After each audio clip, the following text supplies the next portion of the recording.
April. It's also a notable turnaround from the 2.4% growth recorded during the final months of last year. Part of the reason for the contraction is due to a significant increase in imports, soaring 41% as businesses stockpile goods to beat the tariffs. Those were some of the week's top stories. Millions of Americans are irrationally feared dead following a train derailment near Wilmington, Delaware. Less than 200 people were aboard the train, but because no names have been released yet, countless more are being imagined trapped inside the wreckage by worried parents and overly anxious friends. And the list of imagined victims is growing by the minute. From brothers-in-law who live in Delaware, who usually drive but could possibly have been on that train, to friends who went to Delaware on a business trip and may have been next to the tracks for some reason when the train derailed. And sadly, we're getting reports that even those who have never been to Delaware are now also among those irrationally thought killed. Oh, and we are just now getting word from Homeland Security that they're now warning people their fears may spiral into a wholly new fear that their loved ones never existed at all and are just byproducts of a drug-induced lucid dream in which their consciousness is currently imprisoned. Such a shame, since this is reality. There is nothing beyond this. To believe otherwise would be folly. This is the Onion News Network. You can help spread the ideas of liberty with our Patreon for just $5 per month at amps.freetalklive.com.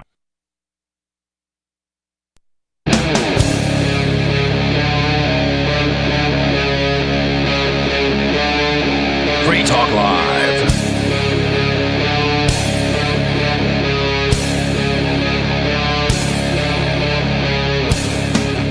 This is Free Talk Live. Talk radio you control. So if you're listening and it's 7 to 10 p.m. Eastern on Saturday night, then you're welcome to call 603-283-6160. Let us know what you're thinking about. Tonight it's just myself temporarily. I'm Stu. I will be your host. And I'd like to share a story from the Activist Post. This comes from Michael Snyder. This is 12 signs that U.S. consumers are experiencing far more financial stress than most people realize. Consumer sentiment is plummeting. Delinquency rates are rising, and nearly 3/4 of all U.S. consumers admit that they are financially stressed. If U.S. consumers are experiencing this much pain now, what will things look like 6 months from today if there are empty shelves and widespread shortages? We witnessed a brief period of severe financial stress during the early days of the last pandemic, but we would have to go all the way back to the Great Recession to find a time that is truly comparable to what we are enduring now.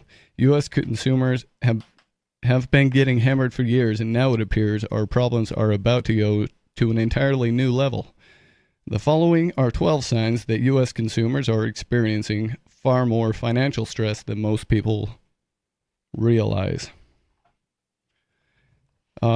Joining me now is Mr. Penguin. Mr. Penguin. I was diving into a story that is 12 signs U.S. consumers are experiencing more financial stress. And it says more than people realize. I don't know how you can be more stressed than you realize, but here we go. This is from the Activist Post, which recently changed ownership. It was purchased by the guy who runs Macroaggression Podcast. I've forgotten his name right now, but they seem to be doing a good job. Number one on this list is, according to the University of Michigan, consumer sentiment in the United States has fallen to the second lowest rating ever recorded. Americans are rarely this pessimistic about the economy. Consumer sentiment plunged 11% this month to a preliminary reading of 50.8, the University of Michigan said in its latest survey released Friday, the second lowest rating on records going back to 1952. That's consumer sentiment it's not really a term I'm familiar with. Are you, Mr. Penguin? Consumer sentiment? Yeah. Is that kind of just like the morale of people who buy things, or? Yeah, it's just basically saying, whether people are happy with the economic conditions. Okay. So that's down 11% just this month. I guess that's significant. Number 2 on this list, according to a new CNBC Survey Monkey poll, a whopping 73% of U.S. consumers admit that they are financially stressed. Well, it seems like they realize it then. Americans are growing increasingly uneasy about the state of the U.S. economy and their own personal financial situation in the face of stubborn inflation and tariff wars. To that point, 73% of respondents said they are financially stressed, with 66% of that group pointing to the tariff wars as a main source, according to a new CNBC Survey Monkey online poll. Yeah, the funny thing about that is it hasn't even actually taken effect. I mean, it's taken effect, but it hasn't really started to impact people to any great extent yet.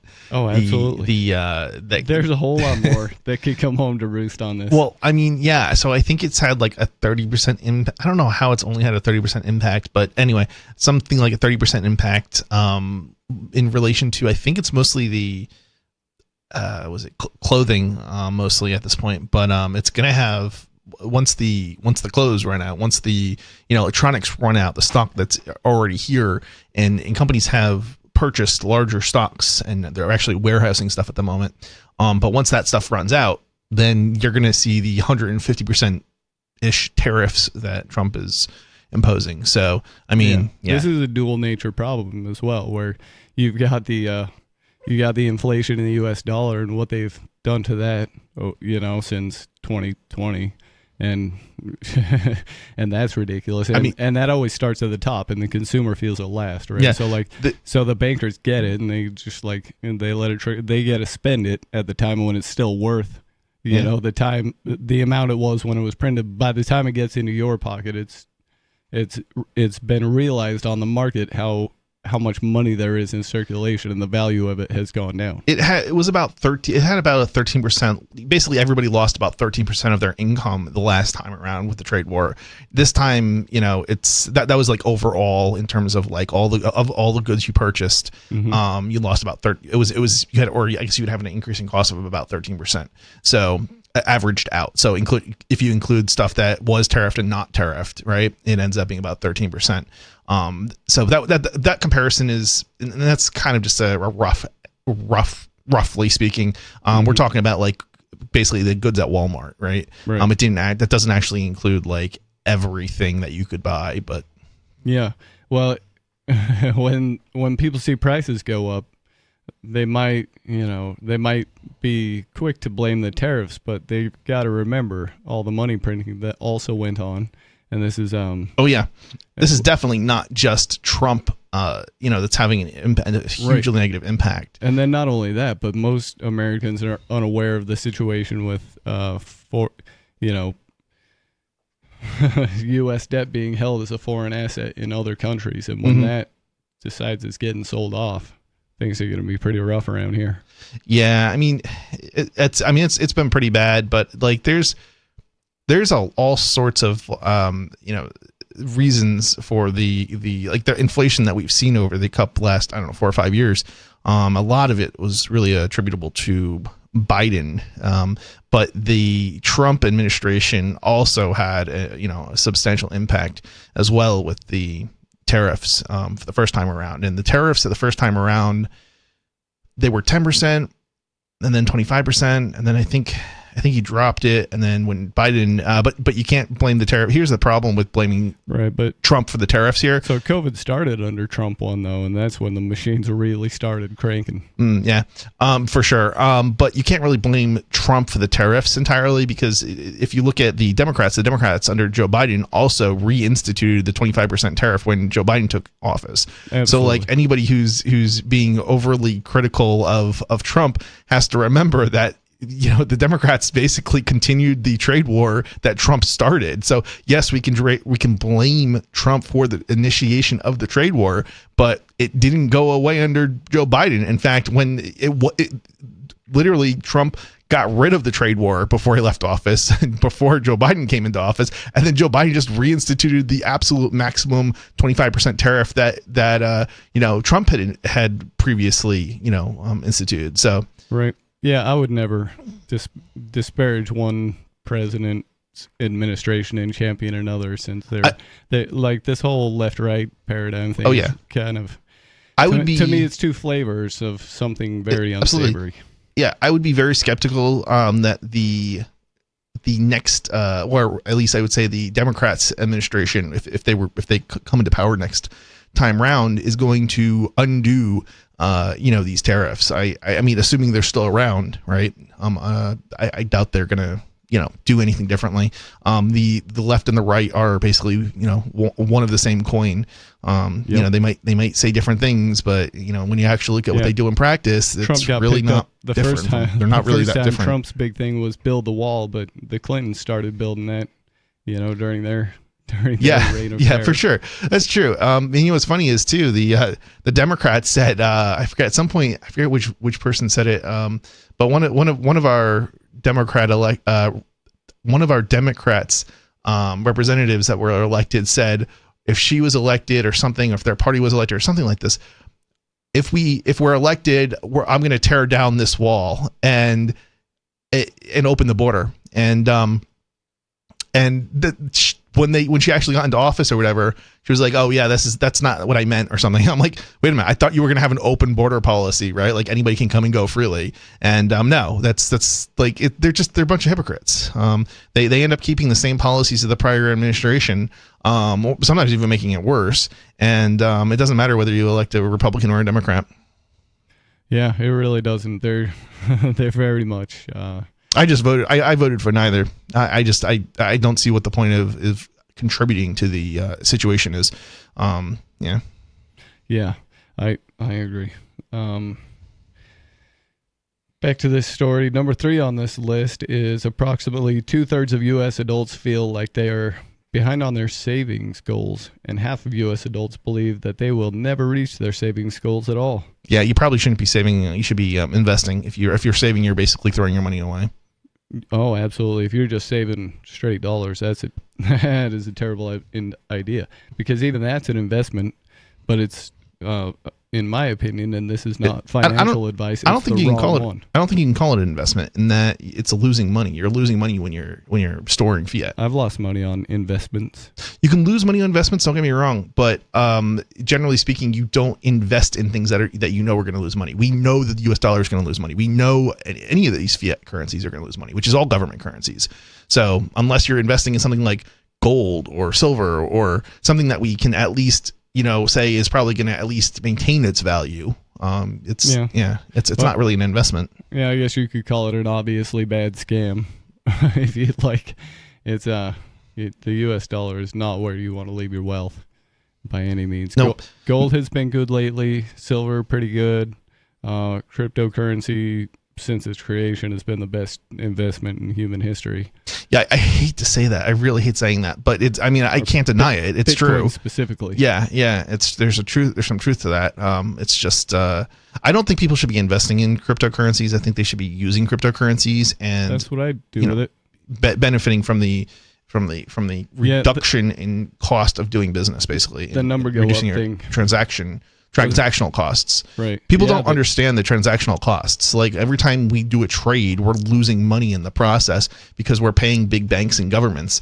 If we cut them out, that's and not only that, but every time we got to deal there with the bank for an hour, try to straighten something out, it's a nightmare. Oh yeah. Whereas you don't have that interaction in the cryptocurrency world. You just got to be a little more responsible about how you treat your accounts. Banks opening up to risks of all sorts, especially when you add in things like plastic, credit cards and debit cards and things like that. They are a risk of sorts, because if somebody decides that you owe them money and you know nothing about it, that too, and they can satisfy the bank's curiosity as to whether you actually owe them money, they'll just take it right out of your account and give it to them, and then you'll go to the store and try to buy some milk or something, and cards decline, and you got to find out why. This never happens with Bitcoin. Not so far. Yep. Anyway. If there's a judgment against you, Bitcoin is, for the most part, I'm trying to think what they call it. I want to say sanctions proof, not sanctions proof, but yeah, judgment proof, I guess is the way to phrase it. Yep. Yeah, that's actually a word. Entertainingly, that's an actual word that lawyers will use. I once actually had some advice from a lawyer that he told me something to the effect of, "Well, you're going to have to make yourself judgment proof now." And I'm like, "Wait a minute, I don't want to do this. This is not what I want to do." I ended up going with a different lawyer, and he solved my problem without having to judgment proof myself. But basically, it revolved around a patent troll and fighting that. And anyway, judgment proof is I mean, alarming language. Judgment well. Right, like there's steps that you take after there's a judgment against you to like make yourself judgment proof, so like they can't whoever you're in debt to basically can't take your stuff, and or you make it difficult for them to take your stuff. So yep. This says 67% of Americans feel behind on their savings goals, with nearly half, 47%, believing they'll never reach their targets. And that's that was something that became a reality to me about, 7 years ago already, where I knew that, but at the rate that the dollar is devaluing and the price of goods are rising, especially real assets like homes and cars. By the time I retired, if I had $1 million saved up, I was in trouble. So that was not going to be enough, And so I think people are being realistic when they think that they're probably not going to hit their goals. Number 4 on this list is more than 60% of U.S. adults that currently have savings accounts have taken money out of them since the start of this year.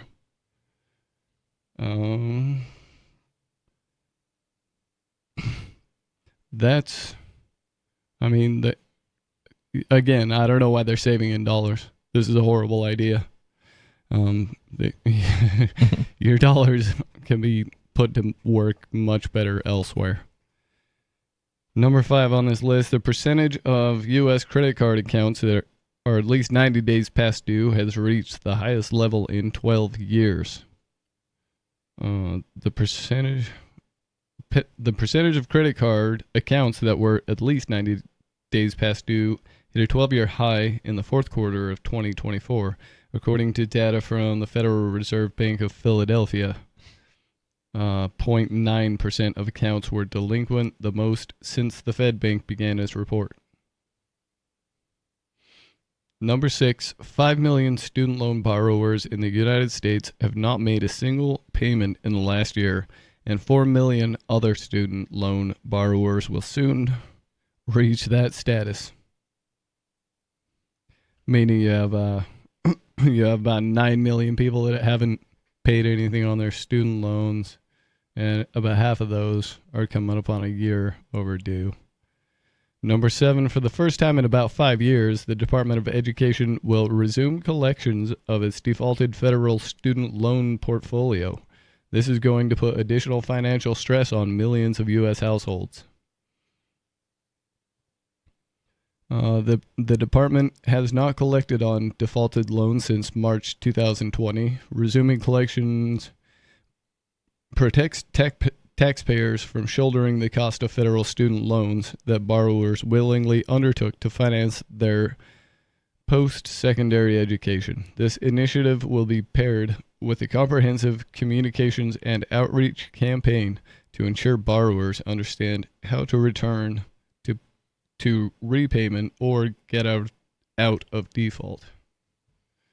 So that sounds like all these schools want their money, or the U.S. Department of Education wants its money for all the loans they've given out.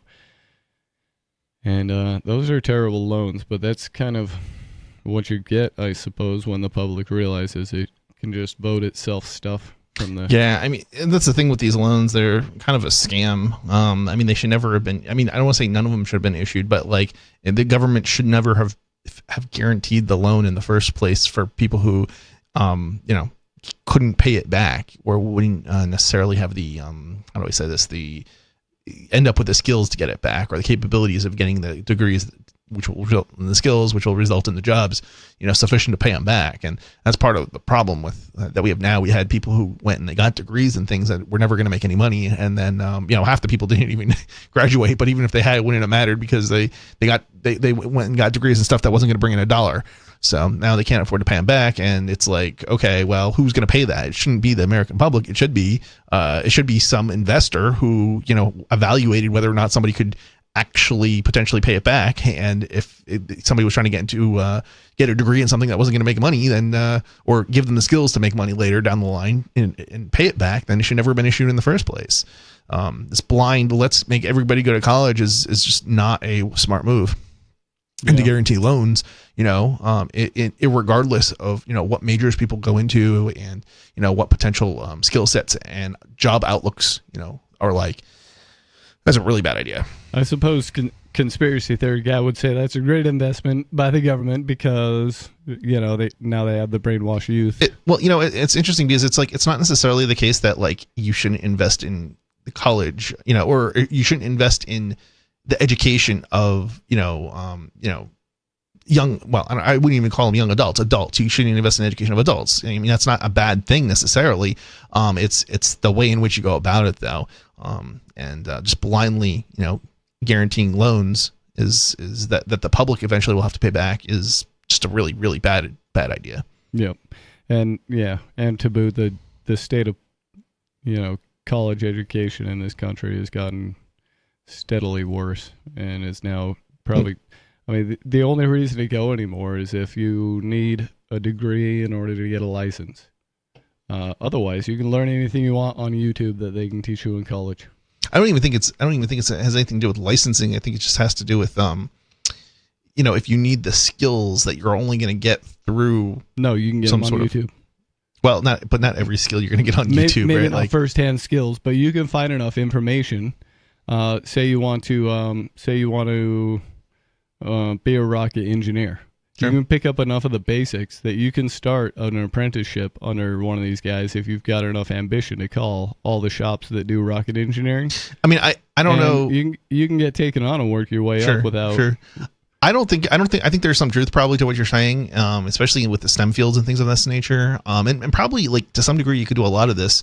A lot of what you learn in college. I mean, most of this is, university, classrooms and things like that, not really like hands-on, but I think it's probably wrong to say that there aren't some skills that you eventually will need to have labs and things of that nature, in relation to, in order to pick up some of the skills, or like for example, doctors, they go through training and so forth, and there's physical stuff that they end up doing, especially things like surgeons, for example, right? Mm-hmm. But I think a lot of the STEM fields, it's STEM is sciences, maths, computer science, that kind of thing.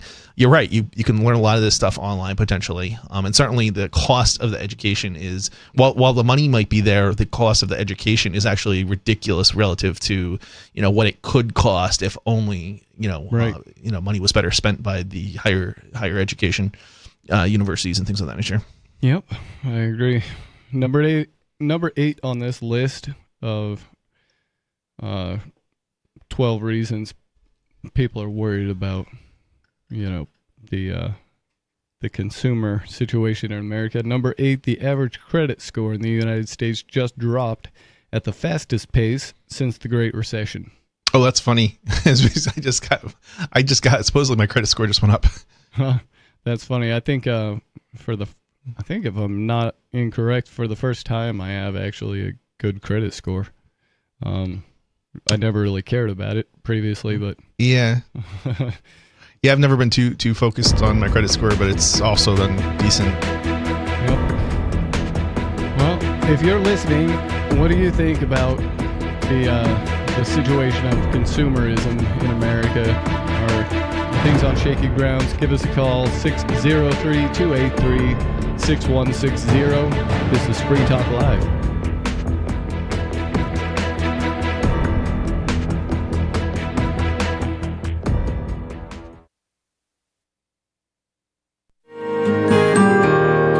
So the protection of life, liberty, and property is what the Free State Project is all about. But it's an effort to move 20,000 people who understand. It's about demonstrating to the entire country that, yeah, we can have a free market, a truly free market. Making it just a freer, great place to live. It's the world's largest voluntarist libertarian community, and it's only getting bigger. That's amazing, to be able to move to a place where other people passionately believe in being free and independent. What the Free State Project is managing to do, though, is to put their money where their mouth is. Physically getting up across the country and saying, let's go someplace and let's demonstrate the power of these ideas. There's a lot of kind of philosophy that surrounds liberty. There's a lot of thinking about it and talking about it. But here in New Hampshire, people are doing it. 101 Reasons Liberty Lives in New Hampshire, a documentary by Free State Project Early Movers. Watch it free at 101reasonsfilm.com. 101reasonsfilm.com. From Feature Story News in San Francisco, I'm Ira Spitzer with a look back at some of the week's top stories. China said it is evaluating a U.S. offer for trade talks to reduce tariffs. U.S. President Donald Trump had previously said talks were already underway, something Beijing denied. FSN's Nick Harper reports from Washington. These are some of the most positive noises so far coming from China, with it saying that it's open to the possibility of talks. Last week, Donald Trump claimed talks were already underway and that he'd spoken to the Chinese leader Xi Jinping. However, his own US trade representative, Jameson Greer, confirmed that talks had not yet begun. Donald Trump maintains there is a very good chance of reaching a deal. As it stands, there is a 145% tariff on all Chinese goods entering the United States. Canadian Prime Minister Mark Carney, who won re-election to officially replace former leader Justin Trudeau, warned that the U.S. president is trying to break Canada. While Carney won the Liberal Party another term in office, it is still early to tell if his party will hold the majority of 172 seats in Parliament. FSN's Kate Fisher has more. Mark Carney argued that US President Trump had fundamentally changed the world, and he said his proposal to take over Canada is not an idle threat. As I've been warning for months, America wants our land, our resources, our water, our country. President Trump is trying to break us so that America can own us. That will never, ever happen. Conservative Party leader Pierre Poilievre, who until recently had been expected to win, is now projected to also lose his seat in the legislature. Israel's Air Force carried out an airstrike on the Syrian capital Damascus overnight, saying it was part of a warning to the new government not to attack the country's Druze community, a minority sect that is an offshoot of Islam with followers in Syria, Lebanon, and Israel. From Tel Aviv, Trent Murray has more. The IDF said it struck an area adjacent to the presidential palace in Damascus without further details on the target. In a joint statement with his defense minister, Israeli Prime Minister Benjamin Netanyahu said the strike was a clear message to the Syrian regime that Israel will not allow Syrian forces to deploy south of Damascus or pose any threat to the Druze community. It comes after days of clashes between gunmen from the Sunni Muslim and Druze communities, stoking fears of further civil and sectarian violence in Syria after years of civil war, which in recent months has subsided after the fall of the Assad regime. Trent Murray, Tel Aviv. From Bureaus Worldwide, this is FSN. Yep, we still do email. Drop your email address in the entry box at freetalklive.com, and you'll be kept in the loop with Free Talk Live.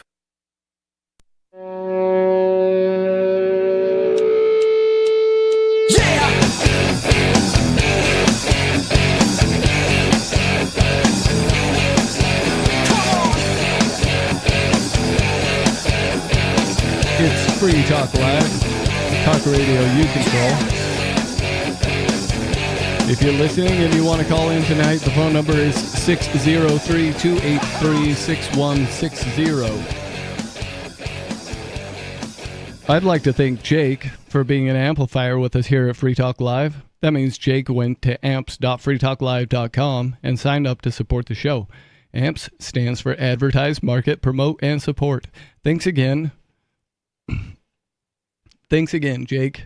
and everyone who supports us. Again, that's amps.freetalklive.com if you'd like to check out the perks and benefits of becoming an amplifier. In the studio tonight, it's Stu. I think I'm muted. My bad. And Mr. Penguin. And we do have a caller on the lines, on the screen. Let's go to the phones. On screen caller, Whitman, Massachusetts. You're on Free Talk Live.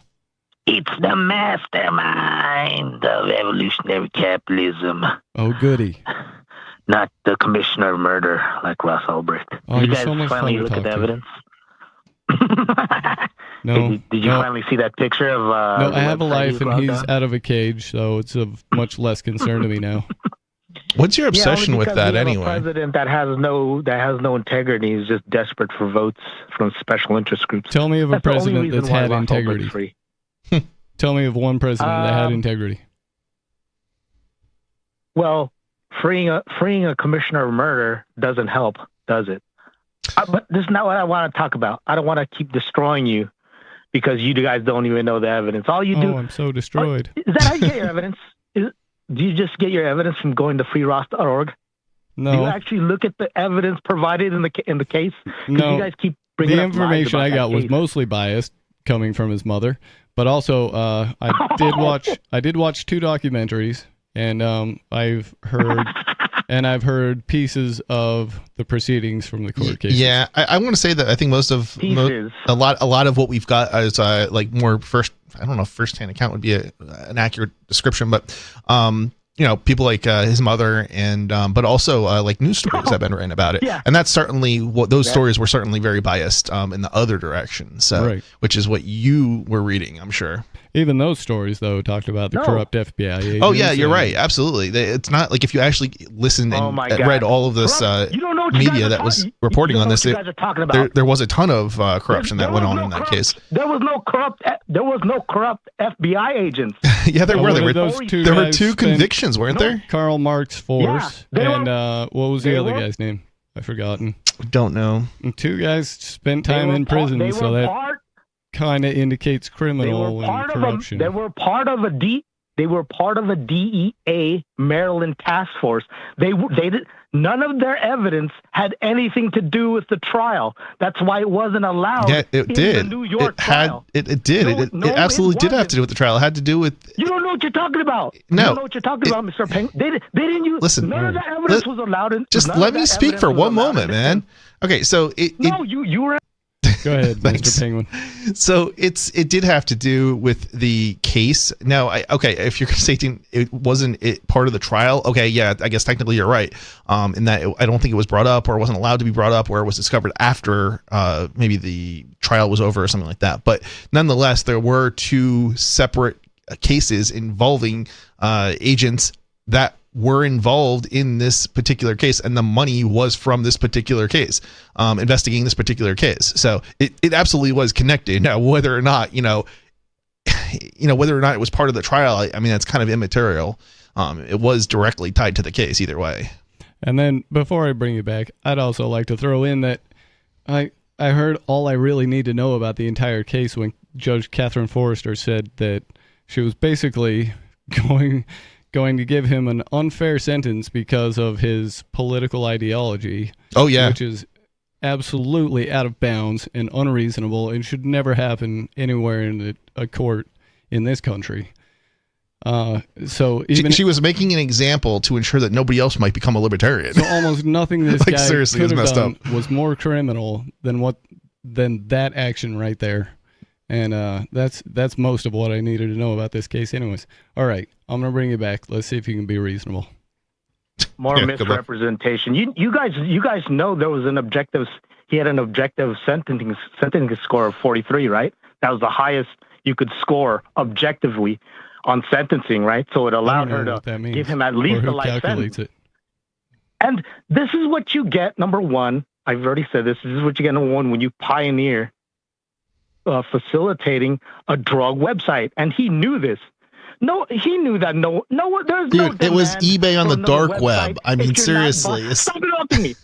Yeah, no, it's not eBay. It's not just eBay. It's eBay for illicit items. No, it wasn't. It was. They had all sorts of legitimate stuff on there that was not illegal. I visited the website at least once or twice during its existence. Yeah, for sure. He did say he wanted to sell magic mushrooms. What there was really no demand for non-illicit items on that. Why would you go there instead of eBay? There's no, for his crappy website where you could get your money stolen. There's virtually. I mean, you're not protected by any real buyer protection unless there's like. What are you talking about? The entire website facilitated transactions explicitly because there was a system to protect the consumer. Yeah, there was an escrow system, but I mean, people's wallets got stolen. What are you talking about? Yeah, people's wallet gets. How does an eBay facilitate wallets getting stolen? There was not what on eBay. You're totally protected. You're almost. No, totally you're not. Protected. Not by any stretch of the imagination. Well, okay, Mr. Penguin, show me the stats. What percentage of sales were for legal stuff?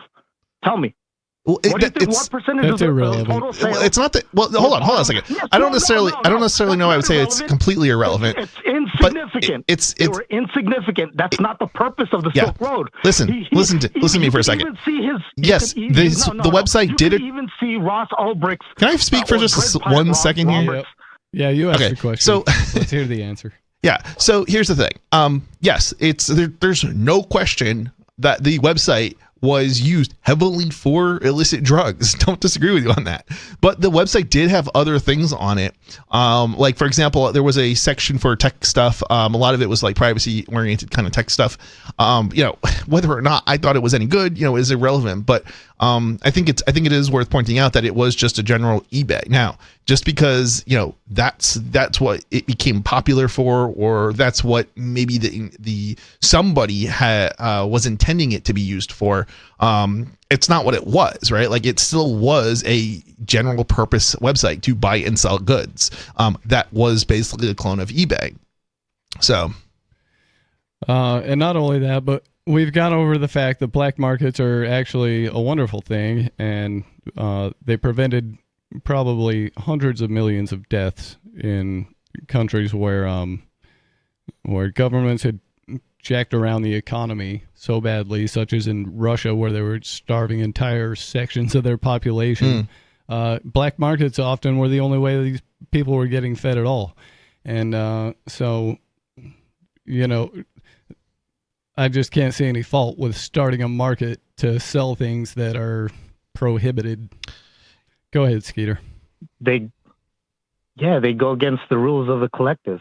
Well, hold on a second. I think there's another issue here, right? I can't even go 5 seconds without Mr. Penguin interrupting me and complaining he's getting interrupted. Can we mute him again? Yeah, let's mute him again. Thanks. So, yeah, I mean, so here's the thing. Like, you say it's illegal, right? But where, right? It's literally on the dark net, right? So we don't even know where its location was. It could have been in North Korea for all we know, or Iran, or some country where it's completely legal to buy and sell drugs.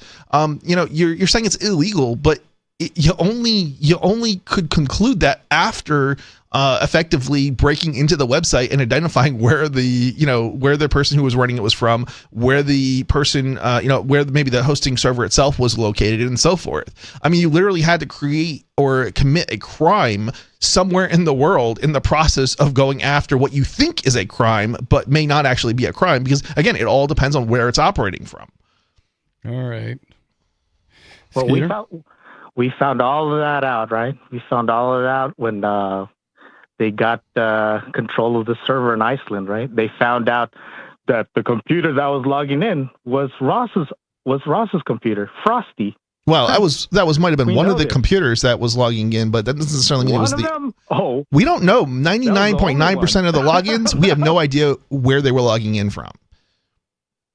All right, is this what you really called about tonight? What do you mean where? But it was Frosty. One computer at one point logged in from an address an IP address that we could identify, or the government could identify. Okay, and if you take all the evidence, you got to look at all the evidence they presented together, and the lack of evidence Ross provided to the court. Right? I've taken a note. He claimed all these false claims that he sold the website. Skeeter, I've taken a note to look into this thing that you've brought up, which is Frosty, the name of Ross's computer, if I got that correct. If not, you can correct me in a second. And I will look into this, and then I will have something educated to say on the topic next time we talk. But I want to know if this is what you really called to talk about, or if you're going to tell me that this is not what you called about. I thought you said he wasn't calling you to talk about this. Let's find out. Skeeter, is this what you really called about? Yeah, I actually wanted to talk about money because, silver's not money. Gold's not money. Bitcoin's not money. I agree. Monero's not money. Okay. And you guys were talking about your credit score, right? Oh, this is why I wanted to promote my new crypto. This is why I want to promote my new crypto, the true optimal money. This is where we're forced to head to, right? This is what evolution's selecting for. We're going toward a social credit score, a crypto reputation score, right? And you can't stop it, right? And this alone can destroy democracy. I don't even probably need accelerationism. With my crypto reputation score called SkeeterNet, right? Once you opt in, and the beauty about this is it's completely voluntary, right? You either join or you die. 100% voluntary. Yeah, I'm sure this coin is going to be a hit. Wait, how is it 100% voluntary if you have the option of opting in or dying? That doesn't sound like voluntary. That sounds like government. Working. It's like working, right? It's completely voluntary. How is it like working? You work. Oh, well, I don't know. Is working voluntary? Yeah. I mean, I guess to some degree, but value is objective, right? So value is objective. So subjective. What gives money its value are its objective properties, right? And the general acceptance of money, usually gives money ultimate value, right? But the general acceptance cannot be arbitrary or subjective. You have to look at the properties of what this money does for the economy in order for them to want to adopt, to be forced to adopt it, right? We're going to be forced to adopt the most efficient money, and that's forced by reputation. Who? Huh? Forced by evolution. Who? The invisible hand of the economy. Oh, you see, this is a thing that has already played out. Not self-interest. This is a thing that has already played out many times in history, where one currency will be, held up as being the king of all currencies, and nothing could ever be better. And every single time something comes along and replaces it, they refer to the gold standard. But look, are you going to go buy something with gold now? Obviously, you got the rare exception where some retailers will take things like gold backs, or they know the actual value of gold and they'll exchange for it. But it's not used as a currency anywhere. So, or as nobody would call it money per se. Well, I mean, I don't know. Goldbacks they're definitely accepted. I mean, I understand what you're going at. It's not the primary currency that people are using, but yeah. So evolution isn't going to magically produce the greatest currency ever, and everybody is just going to be forced to use it. Left behind. I think you probably have a point here in that their value is not entirely in what something is worth. It's sometimes in just the convenience of its use. So, which is why you have the dirty fiat. Accepted everywhere. Okay. So I never said money derives its value from the current subjective preferences of people, right? We're forced to prefer the best money. And the best money has to communicate information on every transaction. Then why don't I think the best money is the same money that you think is the best money? I'm saying you're going to be forced to realize it, whether or not you like it, right? Whether or not you realize it now, or what do you mean he's going to be forced to use it, whether he likes it or not, as opposed to Are we talking like 1984, where like you will, 2 + 2 = 5, and it better or else kind of a thing? No, it's more like, right? If you don't work. So let me talk about the aspects of my cryptocurrency, SkeeterNet, right? Okay. And it doesn't matter if AI might use it to destroy us in the future, but what's that? Does it have a pre-mine? That's what everybody wants to know first about any new crypto project. I deserve the pre-mine. What percentage? I'm the mastermind. I deserve that reputation. Right? What percentage are you taking as a pre-mine? Successful. Does it matter? 20? Well, it's proportional to my contribution in its creation. Well, if you don't disclose any of this, nobody will buy it. That's the way reputation works. Just like wouldn't you have to? Wouldn't you be able to see that? Well, I guess it depends on if it's like a privacy coin, or if it's more. That's the good thing. That's the good thing about my reputation system. It's 100% transparent. Any pre-mine will be actually the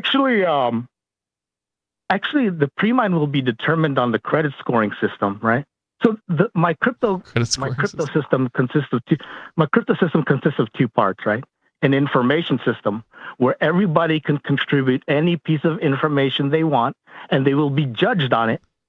And then there will be a competing systems of scoring. They can all be translated to each other. So when you spend in one currency, it automatically translates to each and every one of the other scoring systems. But you don't have to act on any particular one of the scoring systems, but the efficiency of your life will be dependent upon which scoring system you live by, right? If you choose to live by this stupid libertarian praxeology subjective value scoring system, you're going to wind up being a brokey. You're going to be just a broke hippie. Okay. But you see the beauty of my system, and so here's the thing: it's all self-regulating, based upon economic game theory and evolutionary principles, right? When you have an open reputation system, it makes every interaction with every person a repeated game. I feel like you need to get to your point as to whatever you're doing here, because I'm kind of falling asleep. Yeah. Reputation systems have been explored with crypto, blockchain projects. This sounds more like a voting, like you get paid to vote or something, or based on how you vote. No, actually, it kind of sounds like a mix of Wikipedia, a project that was called that was called Steemit, and like there's just straight Chinese social editing. credit score. Yeah, right. But there's absolutely no editing in the information portion. That's the key. Just like the blockchain, it's immutable. This is the beauty. This is the real genius that Satoshi discovered: the immutability of information. Oh, except that it's totally there, not immutable. What's that? Oh, except.